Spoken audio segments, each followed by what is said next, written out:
ಮೈತ್ರಿ ಭಾಗವಾಗಿರೋ ಪಕ್ಷಗಳಿಗೂ ದೇಣಿಗೆ ಕೊಟ್ಟಿದ್ದಾರೆ ಸರ್. ಡಿಎಂಕೆ ಪಾರ್ಟಿಗೆ ಒಬ್ಬರೇ ಲಾಟ್ರಿ 509 ಕೋಟಿ ಕೊಟ್ಟಿದ್ದಾರೆ.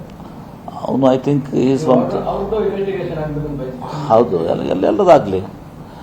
ಫಸ್ಟ್ ನನಗನ್ಸೋ ಮಟ್ಟಿಗೆ ಮುಟ್ಕೋಲ್ ಹಾಕೊಂಡ್ಬಿಡ್ಬೇಕು ಎಲ್ಲರದು, ಯಾರ್ಯಾರ್ದು ಏನೇನು ಮಾಡಿದಾರಲ್ಲ ಇದನ್ನ ಹಣವನ್ನು ಎಲ್ಲಾನು ಕೂಡ ಮುಟ್ಕೋಲ್ ಹಾಕೊಂಡ್ಬಿಡ್ಬೇಕು, ಎಲ್ಲರದು ಮಾಡಿಬಿಡ್ಲಿ.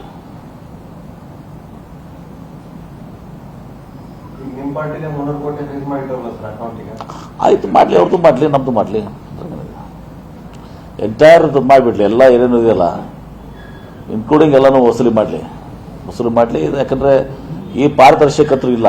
ಎಲೆಕ್ಟ್ರಿಕಲ್ ಬಾಂಡ್ಸು ನಾವು ತಿಳ್ಕೊಂಡಿವಿ, ಇದರಿಂದ ಚುನಾವಣೆಯಲ್ಲಿ ಸುಧಾರಣೆ ಬರ್ತದೆ, ಪಾರದರ್ಶಕವಾಗಿ ಆಗ್ತದೆ, ಈ ಭ್ರಷ್ಟಾಚಾರ ಕಡಿಮೆ ಆಗ್ತದೆ, ಈ ಹಣ ಇವತ್ತು ಖರ್ಚಾಗೋದಂತೂ ಸತ್ಯ. ಇದು ಅದನ್ನು ಪಕ್ಷಗಳು ಏನು ಮಾಡ್ತವೆ, ಅದನ್ನು ಒಂದು ಸ್ಟ್ರೀಮ್ಲೈನ್ ಮಾಡಬೇಕು, ಪಾರದರ್ಶಕವಾಗಿ ಮಾಡಬೇಕು ಅಂಥೇಳಿ ಈ ಎಲೆಕ್ಟ್ರಿಕಲ್ ಬಾಂಡ್ಸ್ ಇವತ್ತು ದಿವಸ ಉದ್ದೇಶ ಹೊಂದಿತ್ತು.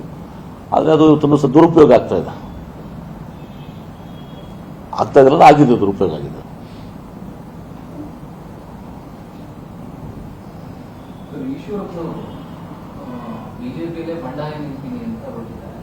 ಒಳ್ಳೆಯದು.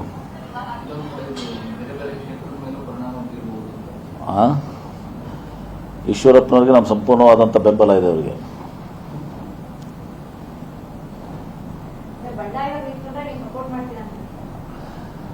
ಈಶ್ವರಪ್ಪ ಪಾಪ ಅವ್ರಿಗೆ ಅನ್ಯಾಯ ಆಗಿದೆ, ಹಿರಿಯರದವರು ಕೂಡ. ಕಾಂಗ್ರೆಸ್ ಕ್ಯಾಂಡಿಡೇಟ್ ವಾಪಸ್ ಸಪೋರ್ಟ್ ಮಾಡಲಿ ಅಂದ್ರೆ ಲೈಟರ್ ವಿನ್ ಆಗತ್ತೆ.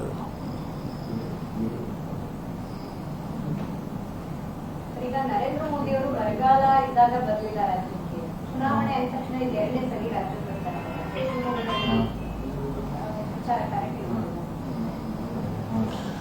ಅವರು ಯಾವಾಗ್ಲೂ ಬಂದಿಲ್ಲ. ಮನಮೋಹನ್ ಸಿಂಗ್ ಅವರಿದ್ದಾಗ ನಿಮ್ಗೆ ಗೊತ್ತಿದೆ, ಯಾವುದೇ ಒಂದು ವಿಪತ್ತು ಬಂದಾಗ, ಅದು ಪ್ರವಾಹ ಇರಲಿ, ಬರಗಾಲ ಇರಲಿ, ಇವತ್ತು ದಿವಸ ಅವ್ರು ಬಂದು ಹೋಗುವಂಥ ಒಂದು ಕಳಕಳಿ ಅವ್ರ ಹತ್ತಿತ್ತು. ಆ ಸೌಜನ್ಯ ಕಳಕಳಿ ಇವತ್ತು ದಿವಸ ಮೋದಿಯವ್ರ ಹತ್ರ ಕಾಣೋದಿಲ್ಲ ನಾವು.